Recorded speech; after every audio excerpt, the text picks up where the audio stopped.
ದೇಶ ವಿದೇಶಗಳಲ್ಲಿ ನೆಲೆಸಿರುವ ಕೇರಳದವರು ಇಂದು ಓಣಂ ಹಬ್ಬವನ್ನು ಆಚರಿಸುತ್ತಿದ್ದಾರೆ.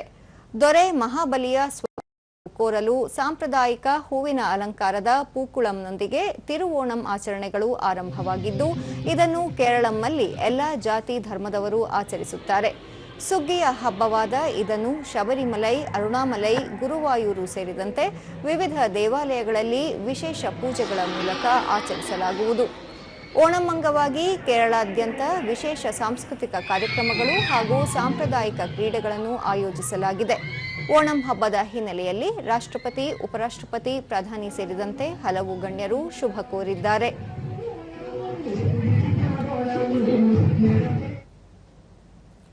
ರಾಷ್ಟ್ರಪತಿ ದ್ರೌಪದಿ ಮುರ್ಮು ತಮ್ಮ ಸಂದೇಶದಲ್ಲಿ ಓಣಂ ನಿಮಿತ್ತ ಎಲ್ಲ ನಾಗರಿಕರಿಗೆ, ವಿಶೇಷವಾಗಿ ಭಾರತ ಮತ್ತು ವಿದೇಶಗಳಲ್ಲಿ ನೆಲೆಸಿರುವ ಕೇರಳದ ಸಹೋದರ ಸಹೋದರಿಯರಿಗೆ ಶುಭಾಶಯಗಳು.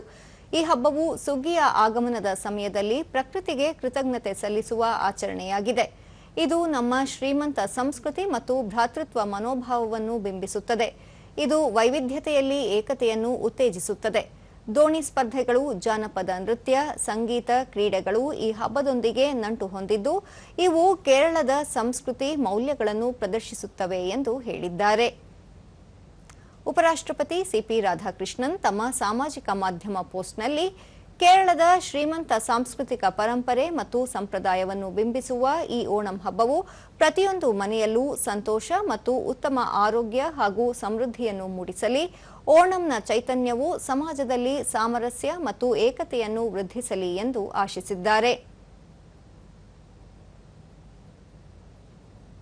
ಪ್ರಧಾನಿ ನರೇಂದ್ರ ಮೋದಿ ದೇಶವಾಸಿಗಳಿಗೆ ಓಣಂ ಹಬ್ಬದ ಶುಭಾಶಯಗಳನ್ನು ಕೋರಿದ್ದಾರೆ ಮತ್ತು ತಮ್ಮ ಸಾಮಾಜಿಕ ಮಾಧ್ಯಮ ಪೋಸ್ಟ್ನಲ್ಲಿ ಜಗತ್ತಿನಾದ್ಯಂತ ನೆಲೆಸಿರುವ ಕೇರಳದವರು ಅದ್ದೂರಿಯಾಗಿ ಆಚರಿಸುವ ಈ ಹಬ್ಬ ಸಂತೋಷ ಮತ್ತು ಸಮೃದ್ಧಿಯನ್ನು ನೆಲೆಸುವಂತೆ ಮಾಡಲಿ ಎಂದು ಹೇಳಿದ್ದಾರೆ.